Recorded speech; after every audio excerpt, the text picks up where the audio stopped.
You're listening to the Reconditioned podcast, empowering people to take back ownership of their well-being. And today I spoke with Dr. Roseann Capanna-Hodge all about how to support our children's mental health.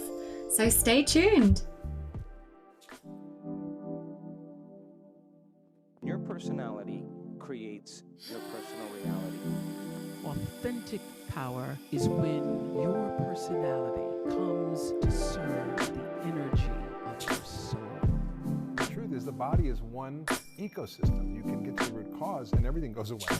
Welcome to the Reconditioned podcast, where I use my knowledge and expertise of over a decade in the wellness and transformation world to take a deep dive into what makes us thrive as humans. I'm Vaknine, leading wellness and transformation coach, and following my remission from the rheumatoid arthritis I'd had for 27 years that left me wheelchair bound by the age of 18, I created a unique coaching combination, conflating physical, mental, emotional, and spiritual aspects of self to create true, long-lasting well-being in all senses of the word. This podcast is one of the many free resources I've created to help you achieve the same. Whether you're suffering from chronic illness, raising children in a world of conflicting information, you're an entrepreneur wanting to step into your purpose, or you simply want to feel empowered and motivated to become the best version of yourself, join me along with expert guests as we uncover the most actionable and tangible ways to recondition ourselves back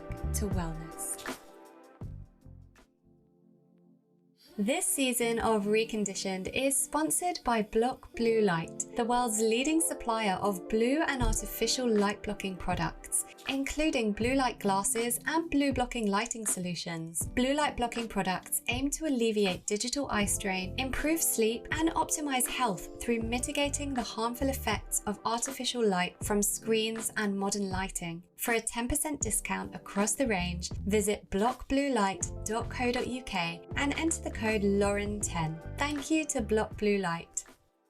Hello everyone, welcome back to Recondition. Thank you for tuning in. I have an amazing episode for you today with Dr. Roseann, one of the most hilarious guests I've ever had on the show. She just cracked me up, and you will see why when you listen to it. She's such a character, and it was really nice to kind of just have fun a little bit. We're talking about something very serious. We're talking about children's mental health, which is a burgeoning problem right now with so many children suffering from anxiety, but it was a fun and enjoyable show. And more importantly, Dr. Roseann gave actionable steps to managing our children's anxiety and general mental health. So everything from diet and lifestyle to understanding how genes play a part, which you all know I am really a fan of, the topic of epigenetics, and how to manage screen time, a big one for all of us as parents, and the impact that has on our kids. It really was an episode full of actionables, and so for anyone with kids, absolutely essential listening, I would say.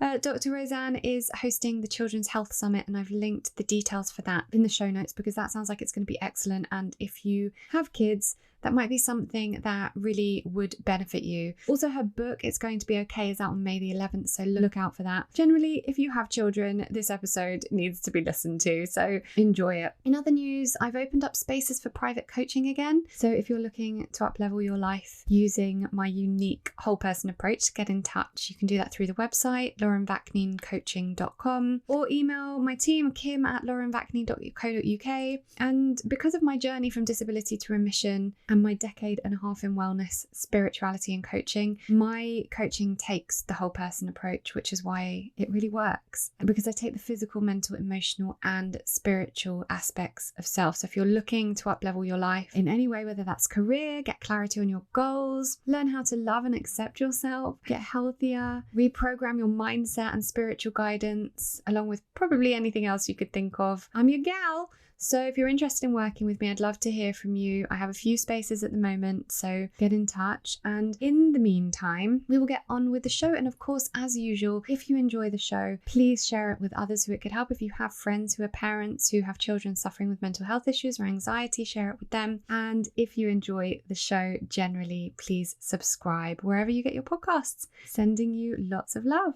Dr. Roseann Capanna-Hodge is a mental health trailblazer, pediatric mental health expert, and founder of the Global Institute of Children's Mental Health. Forbes describes her work as changing the way we view and treat children's mental health. Her work has helped thousands reverse conditions, including ADHD, anxiety, mood, Lyme, and PANS using proven holistic therapies and her 2-week intensive 360 reboot program. Dr. Roseann has been featured on media outlets such as CBS, NBC, Forbes, Parents, New York Times, and more.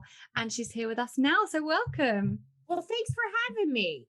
Oh, you're so welcome. We've already been chatting away before this, haven't we? So we're all warmed up. So I'd love to kick it off with exactly what it is you do and how you came to it. Yeah.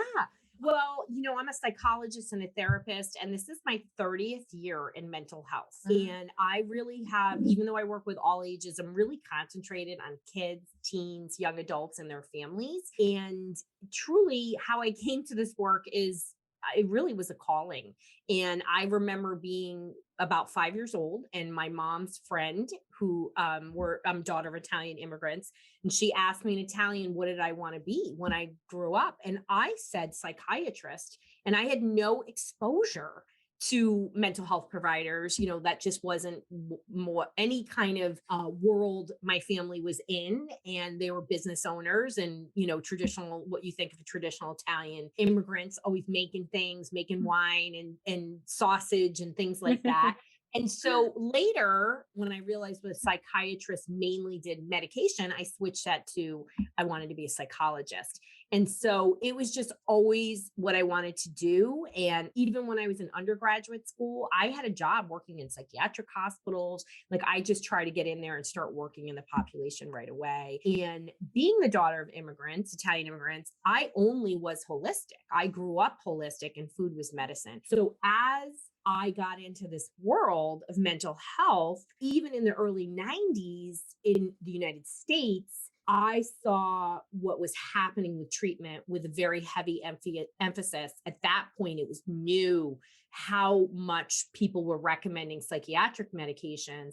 And I got to see kids getting sicker and medications increasing. And I realized there had to be a different way. So it just drove me further into looking for evidence-based approaches, which always led me back to natural therapies like nutrition, exercise, and neurofeedback and biofeedback, which even at that point had been around decades.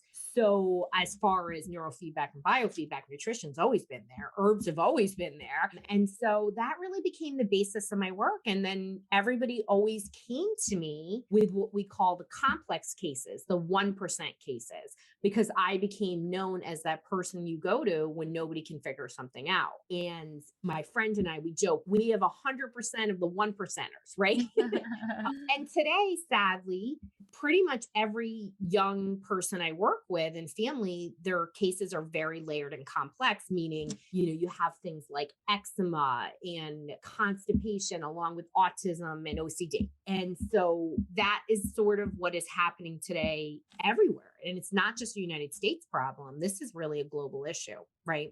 And that led me to form the Global Institute of Mental Health, Children's Mental Health, right before the pandemic in January of 2020, because I was like, I've got to do some things at a broader level, which is why I do so much media, because as a reporter asked me yesterday, why don't people know more about this? And I was like, well, we just aren't getting that information out there. And we're not training mental health and medical providers to disseminate and give useful information to families. Why are we seeing such a huge increase in anxiety in children? I mean, it's everywhere here. Every kind of parenting group I'm on Facebook, posts, my child's really suffering from anxiety. What do I do? I don't remember ever seeing this, maybe once in a blue moon, but it's definitely increased. What is the cause? Yeah, it's multifaceted, but I also want to say that Europe used to be very different in terms of children's mental health in comparison to the United States.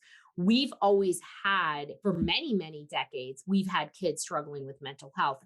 And the UK in particular, kids were healthier. And so we are changing and you guys are catching up to us. Your hospitals are turning into emergency mental health facilities, the same as ours. We still have much higher rates of mental health issues in the United States, but you're increasing. And it's not just the UK, it's everywhere. I mean, it's really, so why? And I think what we can say about why this is a global mental health crisis prior to the pandemic is we're changing. We are putting an emphasis on academics over social emotional learning. Children do not have coping skills anymore. We have moved to a culture that we don't want our kids to experience a minute of uncomfortable emotions and sensations, right? Well, that's how you learn to tolerate them. So we are doing that. We're over parenting our kids. We're focusing on the wrong things. That's one part of it, right? And guess what? There's a lot of things parents can do to break that cycle, and it's awesome, and it's positive, and it's safe, and it's natural. So we can address that. We have a massive increase in genetic mutations. So kids have a higher propensity towards these mental health issues, with MTHFR being one of them, and COMT, which some people say COMAT and some people call it something else. I call it COMAT. So COMT, some people call it COMT. So COMT, those are two of the most common related to mental health. They're not the only ones. And then, we have poor food quality. We have, and food, what you put in your mouth, people, impacts your brain. I mean, hello. How nutrition has been relegated to an alternative therapy, I'm never going to understand. We've increased toxins, and it's, I know, me either. And then we have increased stress, and stress impacts the nervous system. It degrades the microbiome.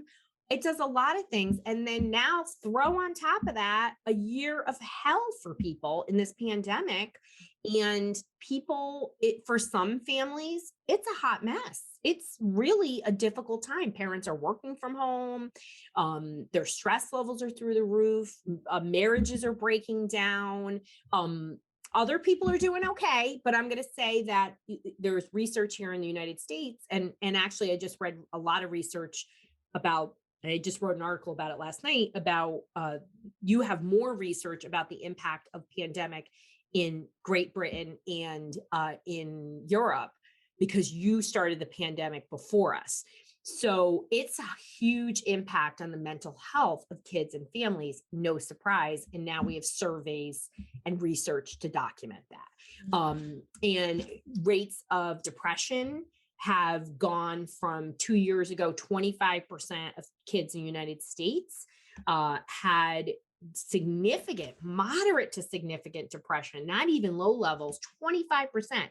Now it's gone to, I think it went up to almost 50%. And so it's pretty extreme what's going on. So not one thing, and I know that may sound really overwhelming to parents, but when we have to think about it differently, it's not one thing, which means there are lots of things we can do to support our kids. We just have to take an action. We have to take one small action and be consistent about it. So we have to stop here in the United States. And I think this is not just the States anymore. We want everything magic. We want a pill. We want something quick. Well, these things didn't happen overnight. And guess what? You're going to have to actually do some work, right? So we've switched from saying there's therapy and behavioral things we can do, which is what we did prior to really this massive push towards psychopharmacology. And now everyone thinks, well, I don't have to change my behavior. I can just take a pill. Even if you take a pill, guess what, people? You got to stop repeating the pattern. Yeah. And this is like revolutionary. Like when I talk to people about this is surprising that I'm talking about this, right? And my peers will often get mad at me about my talk about medication. Well, there's a lot of science behind why these medications are ineffective and harmful. So they have their own toxicity in them. There isn't a psych medication, even what we consider safe, Ritalin, and all the ADD meds, they have toxic loads. Yeah, and that can do its own damage. Well, yeah, once we hit toxic load, if you do have MTHFR or one of those gene mutations, that could trigger whatever illness you're genetically predisposed to. And that's, yeah. So what you're saying here is that so much of this can be controlled by the way we live our lives. Now, my audience are used to that idea because Yeah. my whole ethos is a whole person approach. So the idea that it's not going to come easily, it's not going to be just a pill, and we're going to have to do a few different things with a few different aspects of self. So, you know, we incorporate the physical, mental, emotional, and spiritual in order to heal. So moving forward from that, I know that there will be parents listening thinking, well, my child right now is suffering from anxiety. So Yes. what things can I do? What tools can you give these people right now to Yeah. help ease this out of their children? Yeah. I mean, and that's what I do every day. And I'm going to say that anxiety is the number one thing that I see across all ages, right? It doesn't matter what age. It's almost rare that even if somebody comes in and they have ADHD or a head injury, there's always going to be anxiety in there too. I mean, and there's stress and there's anxiety. So the first thing people need to do as a parent is you need to put your own oxygen mask on. And we talk a lot about self-care, and people think it's like a luxury. I'm here to tell you that whether I'm going to guilt you into this or not, mamas and dads, right?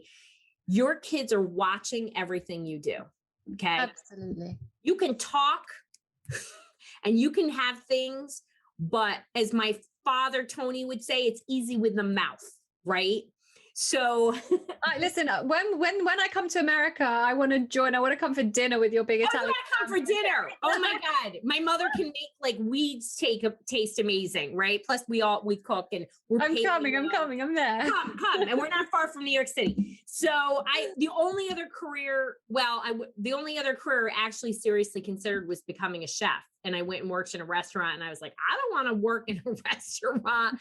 So it's my love. It's my relaxation, and my boys cook with me, and they love creation, and they get a lot of pride. And they also, knew how to use knives and the stove really, really young, just like I did. And I love that they'll say like, hey, I'm making some soup. Do you want some? And I'm like, this is amazing. You know what I mean? Like at 9 years old, they're asking me if they want, to make something. And I'm like, of course. Except my younger one puts a lot of hot pepper and things and whatever, which I like, but his level is next level. So I'm like, could you wait to not put so much in it? But so we joke and we think, oh, who has time for a massage and who has time for that? It's not what I'm talking about. Yeah. 10 minutes a day. That's all you need. You just need to carve out 10 minutes and really be intent about, this is my time. I'm going to do breath work. I'm going to do prayer. I'm going to do yoga. I'm going to do gratitude journaling. I don't care what it is, what speaks to you. You have to make a commitment to do it. Mm-hmm. Right. And you can't keep running around on empty and then think you're going to be your best self for your boss, your kids, your partner in life, and your friends. You're not. Those cracks are going to show through. And we all know this, right? Like, even Dr. Rowe has had a breakdown. I tell the story that I remember having a breakdown in a big box store, and it's on some video somewhere where I'm like yelling at my kids and crying in the middle of the store. Nobody helped me. Nobody said, oh, honey, and so when we take care of ourselves, our kids are seeing that we value ourselves, and what an important lesson for our children to value ourselves. Right. Yeah. And they also, when we connect with ourselves, we know ourselves better. And that's a really important lesson that our kids need to have. I'm going to tell you that my parents gave me that lesson super, super young. And they also told me, like, always do the right thing, but also don't give a crap what other people think. And what a great lesson. And I felt very comfortable speaking my mind because my parents told me to know myself, not to please others, but to know myself and do right by myself and do right by my family. And that meant that I could say no to them, and it meant that I could say no to other people. So when we take care of ourselves, we have a lot more to offer, and our kids are going to learn how to manage stress. So it doesn't mean you go, okay, my car just broke down on the highway, I'm going to pretend that it wasn't upsetting. It means you're going to say, okay, kids, my car just broke down, this is not good, but I'm not going to freak out. And then this is what I'm going to do. And then whatever. And then just showing them how you figure things out. I do a lot of talking out loud. Yeah. Like, oh my gosh, wait a second. My credit card's not going through. This is very frustrating. Let me think about it. Let me get another credit card. Okay, great. All right. And then they just hear it. And then I was like, and then you do like, oh, okay. Or if something bad happened, whether it's them or me, I'm like, oh, wow. I mean, I could have handled it like this. What do you think? You know what I mean? Sometimes I hear my 10-year-old's like my youngest, he's 10 and he's like a 57-year-old and he gives me little tips. Like my car broke down and he was like, Mom, if your car breaks down again, it's going to be time for a new car. And I'm like, okay, Giancarlo, you're 100% right. So he's really absorbing and taking in all those things. So that's why self-care is important. First, it's for you. It's for your nervous system to get into this. Your autonomic nervous system, which regulates stress, gets into a parasympathetic, relaxed state, which means you're going to not respond to stress in the same way. When your nervous system is regulated and not as easily stressed, that means petty annoyances and big things won't impact you in the same way. And I'm going to tell you, as somebody who takes time every single day in multiple ways to regulate my nervous system, and I have lots of things going on, people will often remark to me, big people will say, I have never seen people just handle stress like you. And it doesn't mean I'm not impacted by it. I just take time to deal with it and address it. And there's things that stink and you hate it and it's uncomfortable, but I don't try to shove it down. I deal with it and I move on. And that's super important for our kids to see this. So that's a number one thing you can do for your child. The other thing is nobody ever regrets help. They only regret when they don't. Yeah. I mean, everything you're saying right now, I'm like, praise the Lord. Praise the Lord. Hallelujah. Yeah. Hallelujah. And I can tell you time and time again, I never make parents feel bad, but parents walk around feeling bad. I mean, nobody ever told you when you had kids, you're going to be worried all the time. Right. And they come in here and then, we can only connect the dots looking backwards. We can't connect the dot looking forward. And so even though we try to catastrophize as parents, right? You've got a kid, I've got 2 special needs kids, I've been on the worry train. And then I'm like, get off the worry train, because we're like, what's going to happen? What about this? How are they going to do that or whatever?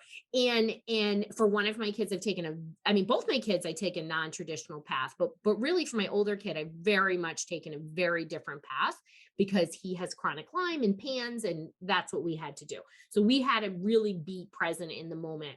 So, but when we look back and we say, oh my gosh, there were always these signs that they were anxious. What are those signs? Belly aches, headaches, those somatic signs, difficulty sleeping, nightmares, being bright, but afraid to push themselves and try new things. A lot of worried questions. They need your reassurance. Oh, Mom, is grandma going to die? Like those kind of things. Or what time are you getting home? Or, just those worries that they do, or perfectionist tendencies. Like, I'm going to fail this test, but they're a straight A student. Yeah. Like that's anxiety, right? So the question is, what's stress? What's anxiety? So right now, please know that there is pretty much not a kid in the world that it's not experiencing pandemic related stress, and parents aren't either. But when the stress gets heightened and it interferes with their academics, how they get along with their brothers and sisters and their moms and dads and their friends, their health, then it really flips into anxiety. Right. And so we can talk about all the things that I have in my book. It's going to be okay. And in our parenting summit, the Get Unstuck Parenting Summit. And they're there and they're resources and low cost or free. But ultimately, if your child has anxiety, you at a minimum need help from a licensed professional who can help you with parenting. Not that you're a bad parent, but there's ways to help kids cope. And that's super important because people that have good coping skills are resilient They know how to manage their stress, right? So I talked about myself being a really good person in managing stress. So I had good coping skills. I'm always like, all right, this was a sucky thing. What's the lesson? What did I learn? Yeah.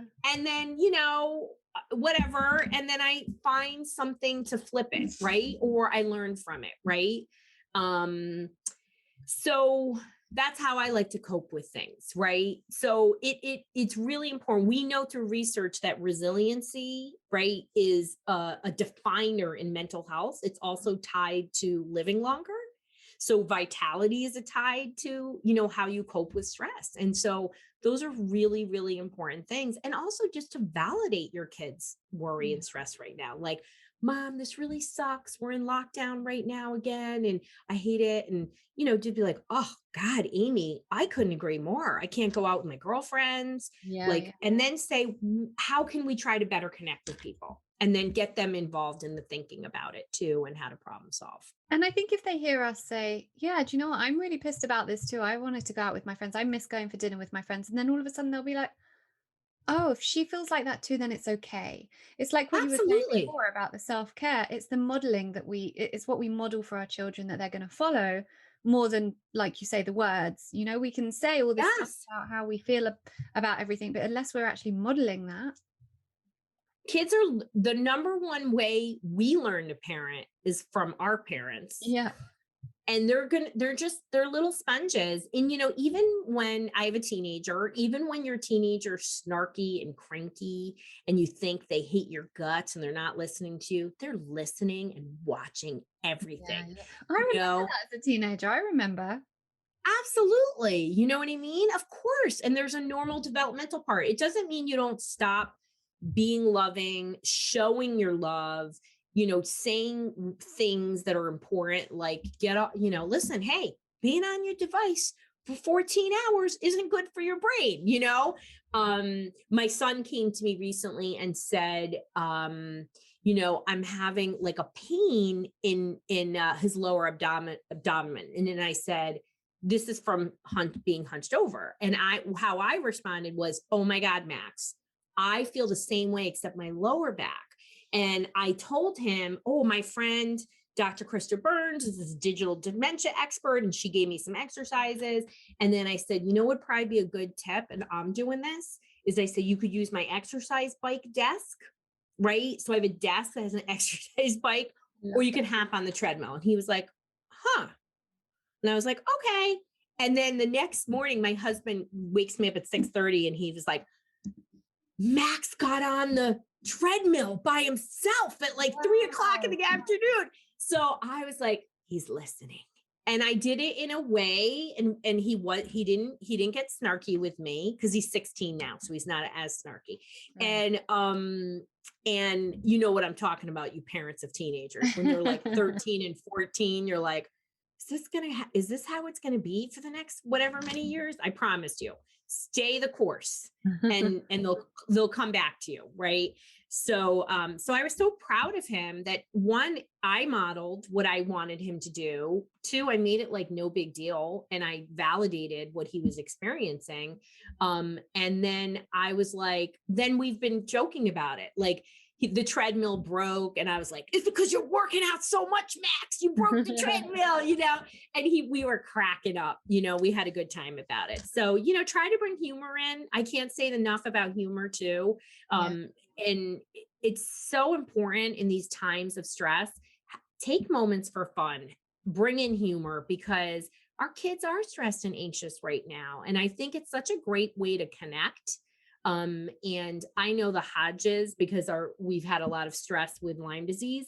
We make a point to have fun every day and as much as we can. And my whole family is very silly. My mother-in-law, my husband, my kids, we're all really silly. And so we really try to make light and validate, but try to make light. And then I just think that's a tool for your kids too, is to be like, okay, this kind of lighten up a bit and just have some fun with life. Right. I think I could definitely do that a bit more. I mean, I'm always like trying to get on the floor with my kids and just do stuff that, that's fun. Yeah. I definitely think that I could probably do with just, yeah, being a bit more silly, you know? I Just mean, being silly. I think my friends would probably say we are. My husband and I are, raving hippies. And for my birthday, he bought me a shamanic drum, and we've got a flute. So at night now, instead of like the usual kids' bedtime stories, my son is like banging on my drum. My daughter's playing the flute. I'm there with like my Tibetan singing bowl, and so it's all a bit. I think Yeah. that's silly. I'm so happy to let you know that the Recondition Your Life Academy is now open. If you've been listening to this podcast for a while, you'll know that my purpose in life is to guide women back to a place of health, happiness, vitality, and purpose. And that my 3-decade-long journey from disability to remission taught me that the only way to achieve sustainable, core-level results is by integrating the 4 aspects of self: physical, mental, emotional, and spiritual. And that's why I've poured my heart and soul into this program. I've been developing it for 7 months, but really my whole life and everything I have come through, learnt, and taught has led me to this point. Over 12 weeks, I'll be guiding you and a sacred tribe of like-minded, high-vibe women through 12 transformational modules where you, me, and the universe will co-create the sort of life you didn't even realize you could have. We'll do this by learning how to unearth and reprogram subconscious limiting beliefs, heal your inner child, break ancestral patterning, connect to your higher self to get to know who you truly are at a core level, awaken your divine feminine, master the universal laws of abundance, get clarity on your goals, learn the physical fundamentals to staying healthy, be guided in a spiritual practice, and so much more that simply cannot be articulated by words alone. So if you're ready to stop making excuses and start making the changes that will move you into a life of health, happiness, peace, and clarity, just go to laurenvakninecoaching.com/recondition. As a thank you for being a podcast listener, just quote Reconditioned when you sign up, and I'll gift you a free one-to-one coaching session to show my gratitude. The cart will close in a few short weeks and spaces are limited, so make sure you get there soon. All the details are in the show notes. Now back to the episode.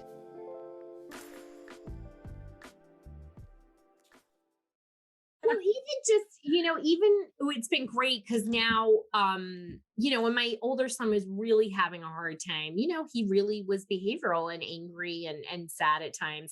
And so like now my other son, younger, has always been down for a good time and teasing. And we were a big teasing family.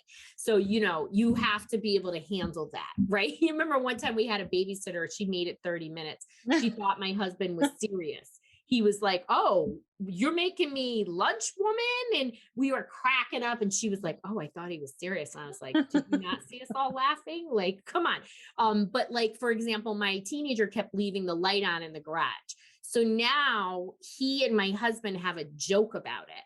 So they tease each other and it's really funny. And it's not like, "Hey, buddy, get that light off." Really it's very sweet actually in how they do it. And it just helps them to be more mindful of it now, For sure. I'd like to go back to, you said about your son being on the devices. How are the devices playing a part in anxiety? Yeah. Okay.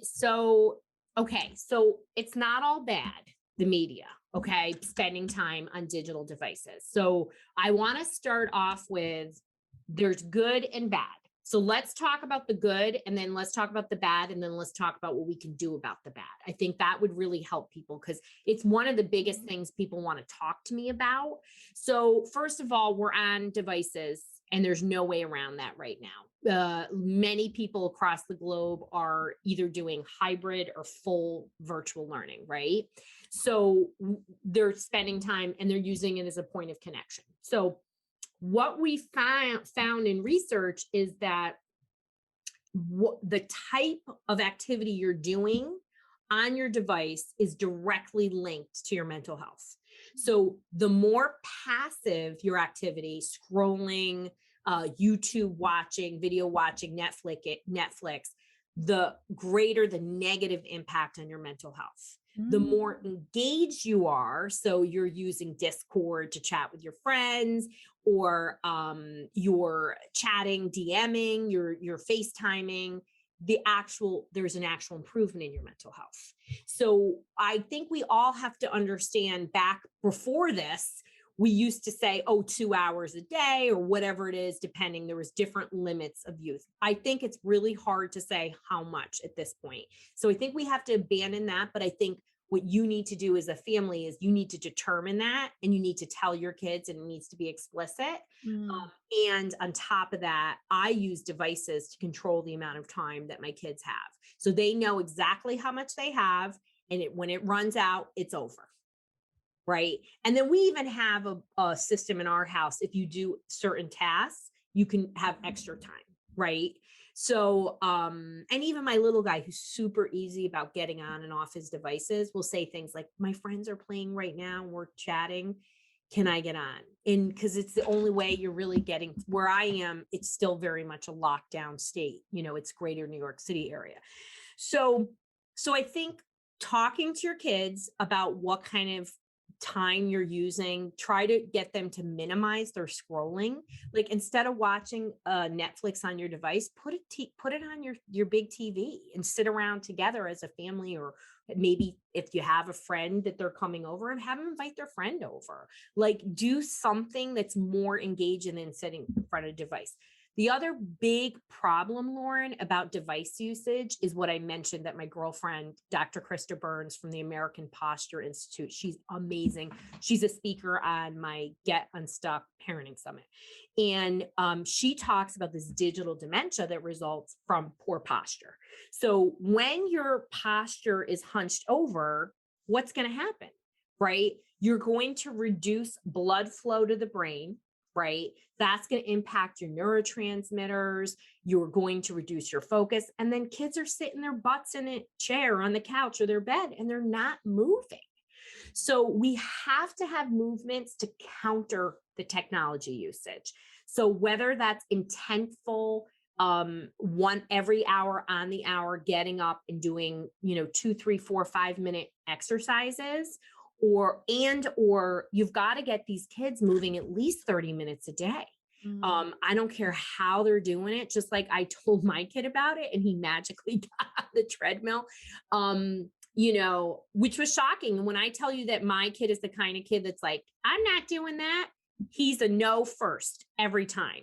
So he even recognized the value of it, because he was like, I'm starting to feel hunched over. So have these conversations. I always feel like education is, talk to your kids about what goes on. I know when kids work with me, I don't care if they're 2 or 3 years old, I literally talk to them about their brain. I show them their brain. I by an example of using my hand. So I have a fist and I mimic a brain, and then I talk to them about the different parts of their brain. These kids are all so smart. They get it. So when you help people understand the why instead of a lecture, boy, it will sink in there, even if behavior doesn't change right away. So technology isn't all bad. We just need to counter it with the type of technology, and we got to get these kids moving. Yeah, absolutely. Super important. And so what else can we do diet-wise? Because you were saying so much of this comes down to lifestyle. So to improve anxiety, we've spoken about self-care. The parents, us as we have to model that self-care so that they follow suit and they can see we're looking after ourselves, movement, and limiting devices. What else lifestyle-wise, diet, etc., can we be doing? Yeah. So I go into a lot of details. I have a whole chapter about diet in my book. It's going to be okay. But ultimately, there's not a diet, right? But we can eat cleaner foods, right? So, and I know that people will talk about accessibility. Where can I get food? You can get frozen foods. Like, there's no barriers anymore to getting better quality foods. I mean, I've been eating organic foods for over 20 years. I have to get in my car and drive some obscure place or go to a health food store. It's not like that anymore, right? Even where you are, you can get better. Yeah, there's box deliveries like Farm Drop and Riverford and all these places. They do, you order it and it gets dropped to your house. It gets dropped to your house. Yeah. So, and we have, just like you have big box stores where you can go and load up your whole car and get all kinds of things cheaper. And they have lots of better quality or near organic, right? So better quality foods is really the most important thing. And when it comes to reducing anxiety and depression and clinical symptoms, the research is around an anti-inflammatory diet. So there's many types of anti-inflammatory diet, but a general anti-inflammatory diet is reduced or eliminated. Okay. I'm going to tell you eliminated is better, but you do what you can. And that's reduced or eliminated sugar, gluten, and dairy. That's what an anti-inflammatory diet, that's the base. And then really increasing healthy fats, which is a really missed piece in brain health and anxiety and depression.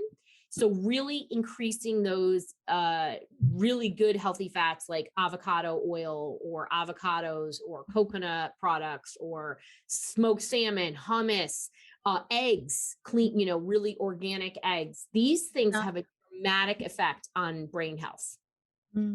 A low-fat diet increases your chance of depression and anxiety by 1,600%. Yeah, well, they say, this is something that I've been talking about for a while. They say that the increase, this huge increase in early onset Alzheimer's and dementia, is because the generation of, especially men as well, but especially women who were of the kind of the age of 30s, 40s, when Slimming World and Weight Watchers and all these things came out in the 80s and 90s, and now at that age where we're seeing this early onset dementia and Alzheimer's, because it was all no fat or low fat. So I always, advise my clients, stay away from anything that's called low fat, because what have they done to get the fat out? And we need the healthy fats, nuts and avocados, like you say, all that stuff. It's so important for the brain. And healthy fats, what do? They, in terms of anxiety and depression, right? So we often think of anxiety and depression as only a genetic issue, right? And a neurotransmitter issue, right? And that's what the big pharma wants us to think, because then it means there's a pill for it. And I'm here to tell you that's almost not the case. It's the last thing. However, when our nervous system gets out of whack, everything gets out of whack, including neurotransmitters. But it doesn't mean the neurotransmitter is a direct cause, but inflammation can be. And so what do healthy fats do? Well, one, they take down inflammation. Two, it supports the gut, right? And the gut, we talk about gut health, but the gut has almost as much electrical activity as the brain. And there's what we call a bidirectional influence. So the gut influences the brain influences the gut. So we want to really keep it nice and populated. But those healthy fats, they act as like a lubricant for your neurotransmitters. So they help them to work better, helps the brain's communication, and they feed healthy neurotransmitter, the feel-good neurotransmitters of the brain. So just by those things, that's how powerful fat can be. Plus fat also, I'm been doing intermittent fasting since 1991, before it was called intermittent fasting. So I'm back again doing it in the morning. I used to do it, stop eating by like 4:00, and then I had to switch because my schedule changed. And so, the first thing you want to do is you want to get a fat in right in the beginning. And then it keeps you satisfied too, because there's a satiety component in it. So I'm not saying that kids should be intermittent fasting, but there's a lot of reasons that, and there's a lot of different ways to do it. But an anti-inflammatory diet is clinically proven to improve clinical mental health issues, everything from anxiety, depression, ADHD. So always look at the research, right? So I only do research because I've been holistic. And so when people give me a hard time, and I mean people in my field, because they are mental health is very much a dinosaur and is so heavily influenced by pharma. And that is against our training. We are therapists and we should be using holistic tools, which is therapy. And we shouldn't be pushing meds. We should be explaining what we can do for the brain. And that isn't meds. That should be our last resort. And it's really often not needed and often an exacerbator. So here in the States, 1 in 6 Americans are on a psychiatric medication. You're not up to that level in the UK. But we're seeing a huge increase and increase.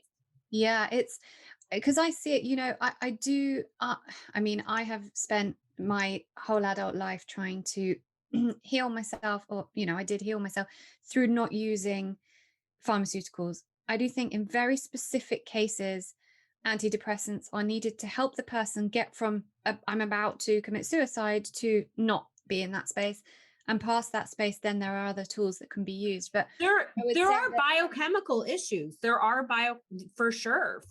But I also want to say there's a lot of other reasons that somebody could be suicidal, including having infectious disease, could be a traumatic experience. I mean, there's just so but many also, like factors. you're saying, the way we live our life in the gut can determine our mood. So actually, though in some cases it is necessary for those people to take the medication at that critical point, that all these holistic things can actually help if we do it, if we take the responsibility for ourselves to then get off the medication. But I agree with you, but we also are all thinking that you need a medication because you're uncomfortable, right? No, and I'm saying what I'm agreeing with you. I think it's like, no, I mean, for everybody else, you and I are agreeing, but I mean, for everybody else listening, just because you're sad because your dad died or your dog died or your best friend moved away, those are real emotions. You've got to process them.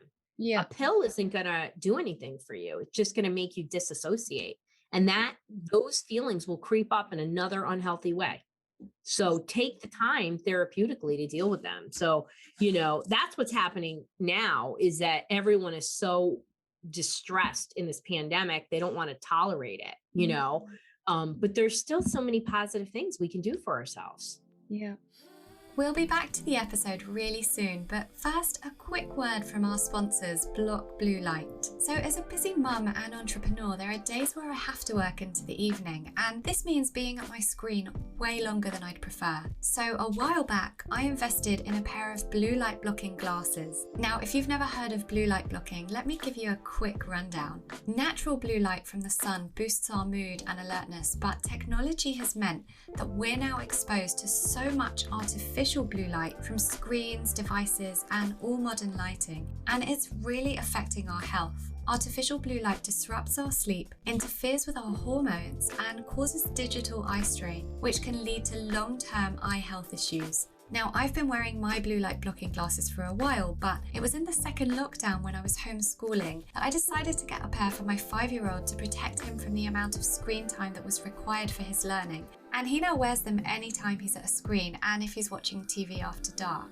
We got them from Block Blue Light, who are the world's leading supplier of blue and artificial light blocking products. I chose them above some of the other brands because they're dedicated to delivering the world's most optimal and science-backed blue light glasses and blue blocking lighting solutions like light bulbs. Some benefits you might notice instantly are improved sleep, less headaches, less migraines if you suffer from them, less eye strain, and a genuine boost in your well-being as your body adjusts back to its natural circadian rhythms. And let me tell you, since wearing these glasses, it's the first time in his whole 5 years that my son has slept past 7 a.m. And my most recent revelation with Block Blue Light has been their fit over glasses, because I wear glasses for TV and computer and was finding it hard to wear both. But the fit over glasses are designed to slip right over your normal glasses without any heaviness or strain, so you get the best of both worlds. So to check out all of Block Blue Light's incredible health boosting products, including day and nighttime glasses, blue light blocking light bulbs, and 100% light blocking sleep masks to help you into a deeper sleep, visit blockbluelight.co.uk and use the code Lauren10 for a 10% discount. That's blockbluelight.co.uk and use the code Lauren10. Thank you to Block Blue Light.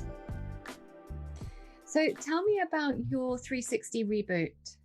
Yeah. So I do intensive work with people, and I work with people all over. And prior to the pandemic, people would fly in all the time and work with us for 2 weeks intensively. So we really have modified that and made that a 6-month program. We can work with people virtually in that. We just have made it more intensive, and we incorporate everything. So my philosophy is about 8 pillars, right? And so it's really very common sense things like nutrition and sleep, and stress management, genetic mutations, all of these things, nutrient deficiencies. And then on top of that, I spent a lot of time doing parenting work and then brain-based therapies like neurofeedback, biofeedback, PMF. And that is a really very much a huge part of what I do that's different, because we help to regulate brain waves and the central nervous system. And when we regulate the nervous system, then new learning can happen. So people get stuck because they're in an activated, hyper stress activated state, and it can happen without a clinical condition. It can happen with just chronic stress. But it also can happen for medical reasons, where I work with a lot of people with infectious disease and Lyme disease, pandas, things like that. And so we just take a really intensive approach, and we do everything. We hit it really hard. And I talk about all these 8 pillars in all of my work, whether you follow me on social, whatever, but my book, It's Going to Be Okay, is the summation of my 30 years worth of work. And there's over 40 pages of citations in there. And I really, again, want people to know I do the work for you to find the research. And I'm a proponent of Google. And sometimes you can go down a Google rabbit hole. And so what I did is really cultivated really clear guidelines for people. And it's, you know, it's called It's Going to Be Okay, Proven Ways to Reverse Your Child's Mental Health. But it's really the same thing, whether you're 37 or 81 or 12. The holistic approach is a holistic approach, right? It's just, yeah. And I hate that these things are called holistic, because they are natural. They're evidence-based. So when somebody gives me a hard time about, like, why does vitamin D help, you know, somebody with depression? I'm like, here's the research, honey. You know what I mean? So, and people, we have to stop thinking that our medical provider is the voice of God, right? So that's why I love Google, because all you have to do is scratch the surface and find that there's a whole other world. I'm sure that's what happened with you, Lauren. You took your own path. Well, it was before Google, so it took me a lot longer. I had to go in the microfiche in the library. Actual like physical libraries. Yeah, it took me a long time because I didn't have the internet when I started my journey. Yeah. You know, the thing is, I think I always talk about this misconception of the word holistic as well. Holistic means whole. It means the whole person. Yeah. That just means we are taking the whole person into account. Instead of treating a symptom by masking it, we're treating the whole person. 100%, right? And we're trying to connect the dots instead of, just like what you said, focusing on that one part, right? And then, you know, you go from specialist to specialist and specialist. And that's what my day is like, is that most people are coming to me and they've seen, I would say on average, a dozen or more different types of providers. And a kid could be 10. And they've already seen a dozen: mental health, medical, whatever. And nobody ever makes stops and helps to explain and connect the dots for them, you know, and they're always so blown away. So, and people will say to me, like, well, how do you know that? Like, how is it that? And I'm like, well, first of all, I've cross-trained in different disciplines. Like, I'm certified in this and I've done that. But am I any more intelligent than your your regular internist? Of course not. It's just, I've said there's another world out there and we've got to look at the research. So I'm as open to anything as open. If you want to go to a shaman, I'm going to go with you. You want to do that? That's great. It's just that my work and me really being this leader in the media is I really have to say, here's the evidence. Here's the evidence. So when I talk about the 8 pillars, I really stick within those realms that there's solid research behind it, because that's what we need to do to break barriers. Absolutely. So when is the book out and where can we get it? Yeah. So the book, It's Going to Be Okay, is out May 11th. There'll be a pre-sale somewhere in late April. You can get it on Amazon. And for people that want to sign up for my summit, it's the Get Unstuck Parenting Summit, and you can go to getunstucksummit.com, and it's free. It's a short summit. It's not a million speakers, because I think everybody's overloaded, but I have some pretty awesome speakers. I have JJ Virgin. She's like a leader in health. Bob Hope's daughter is on my summit. She's a child with autism. And just, I really brought in speakers that could get value and actionable tips. what this summit is about. So your parent or your kid has stress, they're struggling with virtual learning, OCD, ADD, pandas, anxiety, depression, any of that. It's really concentrated on people for parents that are like, hey, my kid's got something going on and I need help with their behavior. That's really what it's about. So if you sign up for that, you'll get information about my book that comes out. I'm super excited. So we will link all of that in the show notes so people have easy access to that. thank you. Thank you.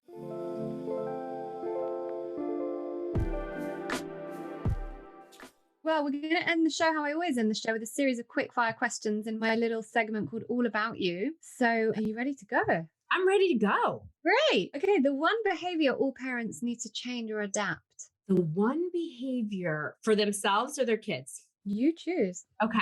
Well, I would say the one behavior that they need to change is thinking that their child's grades are a marker for their emotional health. I'm doing the praise the Lord thing again. Yeah, we all think that if our kid has good grades, that means that there's no emotional, behavioral, or social issues. And I'm going to tell you that that is one of the biggest mistakes that parents make. It's their biggest regret. If all the things that parents tell me, they regret that more than anything. Yeah, absolutely. Yeah. Taking a more holistic approach to education as well. Absolutely. Okay. A book that changed your life? Probably, oh God, so many books changed my life, but I would say the Bach and Bach books about homeopathy and herbs and vitamins.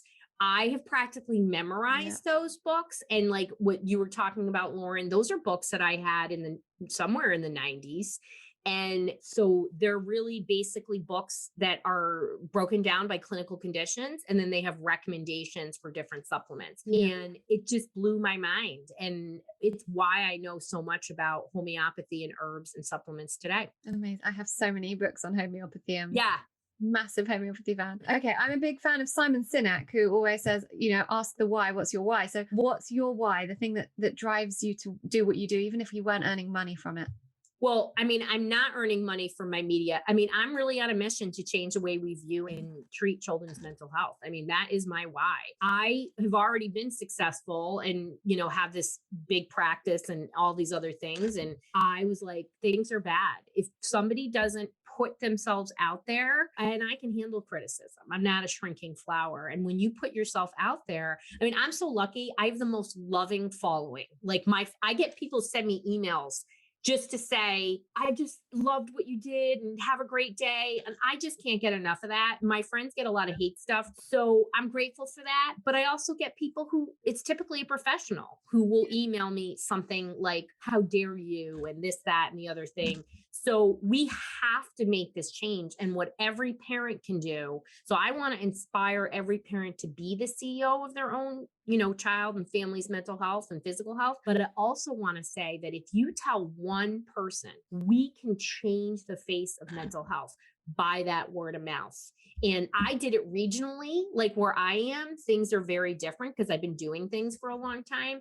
And I was like, we've got to do this on a bigger level. So, and that's how you can help, not just your family, but once you see the power of these holistic therapies, share it with people, talk about it on Facebook, tell a friend, because they don't know. Absolutely. Yeah. And if that came true and then you could choose another career, what would it be? Be a talk show host. I can imagine you doing that. I would be there in the front. Yeah. I love that. I love talking to people. I would just want to have a show and talk to people and just talk to parents. I think that might happen for you one day. It will. Yeah, I think so. Okay, lastly, well-being is? Well-being comes from within, and it's knowing yourself and connecting to yourself. And when you feel good about yourself, so many amazing things can happen to you in your life. Amen. Or as you would say, amen. Amen. Amen.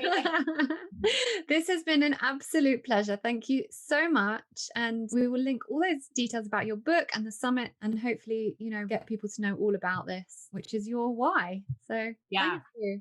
Yeah. Thank you for this conversation. It's always lovely to talk to people who are already there and we're in the same tribe. We are absolutely are. And the tribe is growing. It's getting It's big. growing. I It's know. happening. It is growing. For somebody like you and I who've been doing this for decades, right? It's been such a great shift in the last 10 years. It really has. And it's still going. We That's lots of my room. why.